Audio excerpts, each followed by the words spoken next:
আসসালামু আলাইকুম। স্বাগত সবাইকে আমার আজকের পর্বে। তৈরি করে দেখাবো নরম ফুলকো লুচির রেসিপি। আর এই নরম ফুলকো লুচি সাথে আলুর দম বা মাংসের যে কোনো একটা আইটেম আমাদের ওপার বাংলার জনপ্রিয় একটা খাবার বলতে পারেন। অনেকেই আছেন যারা এই লুচিগুলো বাসায় তৈরি করতে গিয়ে নানা রকম সমস্যার সম্মুখীন হয়ে থাকেন, যেমন লুচিগুলো ঠিকভাবে ফুলতে চায় না বা ফোলার পরও লুচিগুলো চুপসে যায়। আজকের রেসিপিটা ফলো করে আপনারা যদি এই লুচি বাড়িতে তৈরি করেন তাহলে একদম পারফেক্ট ফুলকো আর নরম লুচি ঘরেই তৈরি করতে পারবেন। আর কিভাবে লুচিগুলো খুব সহজে বাড়িতে তৈরি করবেন সেই রেসিপিটাই আমি আজকে শেয়ার করেছি। আশা করছি আপনাদের সকলের কাছে রেসিপিটা ভালো লাগবে। পারফেক্ট লুচি তৈরি করার জন্য আমাদের পারফেক্ট একটা খামির তৈরি করতে হবে। তার জন্য একটা বাটির মধ্যে নিলাম 1 কাপ পরিমাপে ময়দা, 1 চা চামচ নিয়েছি চিনি, 1/4 চা চামচ দিয়েছি লবণ। এবার শুকনো উপকরণগুলোকে একসাথে ভালোভাবে মিশিয়ে নিচ্ছি। এবার এর মধ্যে দিয়ে দিলাম আধা টেবিল চামচ রান্নার রেগুলার তেল। খুব ভালোভাবে ময়দার সাথে মিশিয়ে নিচ্ছি। আর এই যে খামিরে একটু তেল ব্যবহার করলাম, এই তেল ব্যবহার করার কারণে লুচিগুলো তৈরি করার পর এর বাইরের লেয়ারটা হালকা ক্রিস্পি হবে। আর খুব ভালোভাবে ময়দার সাথে ঘষে ঘষে তেলটাকে মাখিয়ে নিতে হবে যাতে সম্পূর্ণ ময়দার সাথেই তেলটা মিশে যায়। তেল মিশিয়ে নেওয়া হয়ে গেলে এবার অল্প অল্প করে নর্মাল পানি দিয়ে একটা খামির তৈরি করতে হবে। পানিটাকে একেবারে ঢেলে দিবেন না, তাহলে খামিরে পানির পরিমাণ বেশি হয়ে যেতে পারে। খুব ভালোভাবে মাখিয়ে নিতে হবে আর অল্প অল্প করে পানি দিতে হবে। আপনি যত ভালোভাবে এই খামিরটাকে মাখিয়ে নিতে পারবেন লুচিগুলো তৈরি করার পর ততটা পারফেক্ট হবে। আমি অল্প অল্প করে এর মধ্যে পানি দিচ্ছি আর খামিরটাকে মাখিয়ে নিচ্ছি। আমরা পরোটার জন্য যেভাবে খামির তৈরি করি এই খামিরটাকেও সেম পদ্ধতিতে তৈরি করতে হবে। এই যে দেখতে পাচ্ছেন এরই মধ্যে কিন্তু খামিরটা তৈরি করা হয়ে গেছে। আর খামিরটা তৈরি করার পর এটা কিন্তু অনেকটা সফট আছে।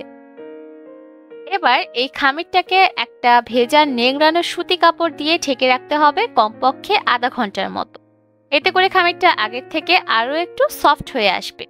আধা ঘন্টা পর খামিরটাকে নিয়েছি আর দেখতেই পাচ্ছেন খামিরটা কিন্তু আগের থেকে আরো একটু সফট হয়ে গেছে। আর লুচিগুলোকে পারফেক্ট ভাবে তৈরি করার জন্য অবশ্যই এই খামিরটাকে সফট করেই তৈরি করতে হবে। এবার এই খামিরটার থেকে আমি কিছু লেচি কেটে নিচ্ছি। আপনি লুচিগুলোকে যে সাইজের করতে চান সেই অনুযায়ী লেচিগুলোকে কেটে নেবেন। এবার এখান থেকে একটা লেচি নিয়ে নিব আর বাকিগুলোকে আবারও সুতি কাপড় দিয়ে ঢেকে রেখে দিব যাতে উপরের অংশ ড্রাই না হয়ে যায়। লেচিটাকে প্রথমে ঘুরিয়ে বলের মতো করে নিচ্ছি আর খুব ভালোভাবে সিল করে নিচ্ছি যাতে এবড়ো থেবড়ো কোনো অংশ না থাকে, তাহলে কিন্তু লুচিগুলো পারফেক্ট ভাবে ফুলবে না। খুব ভালোভাবে আর স্মুথ করে যখন একটা বলের মতো তৈরি করা হয়ে যাবে তখন এই লেচিটা দিয়ে একটা রুটির মতো বেলে নিতে হবে। আর বেলে নিতে যদি অসুবিধা হয় তাহলে দুই সাইডে একটু তেল মাখিয়ে নেবেন, তবে কোনোভাবেই ময়দা ব্যবহার করবেন না। যদি ময়দা ব্যবহার করে এই লুচিগুলোকে বেলেন তাহলে লুচিগুলো ভাজার সময় লুচিগুলো লালচে হয়ে যেতে পারে। তাই চেষ্টা করবেন তেল দিয়ে এই লুচিগুলোকে বেলে নেওয়ার জন্য। আর লুচির জন্য রুটিটাকে খুব বেশি পাতলা করার প্রয়োজন নেই। আমরা রুটি বেলার সময় যেমন পাতলা করে থাকি তেমনি ভাবে পাতলা করে নিলেই চলবে। এবার চলে যাচ্ছি এই লুচিটাকে ভাজার জন্য। ভাজার জন্য চুলায় পর্যাপ্ত পরিমাণ তেল প্রথমে মিডিয়াম হাই হিটে ভালোভাবে গরম করে নিয়েছি। তারপর চুলার আঁচটাকে মিডিয়াম লোতে করে দিয়ে লুচিটাকে তেলে ছেড়ে দিয়েছি। আর কোনোভাবেই এই পর্যায়ে চুলার আঁচটাকে বাড়িয়ে রাখবেন না, তাহলে খুব তাড়াতাড়ি লুচির মধ্যে রং চলে আসবে আর লুচিটাও ঠিকভাবে ফুলবে না। তাই প্রথমেই তেলটাকে ভালোভাবে গরম করে নেবেন, তারপর চুলার আঁচটাকে কমিয়ে লুচিগুলোকে ভাজবেন। লুচিগুলো তেলে ছাড়ার পর ভাজতে কিন্তু খুব বেশি একটা সময় লাগবে না, 1.5 থেকে 2 মিনিটের মধ্যেই দেখবেন একটা লুচি ভাজা হয়ে যাবে।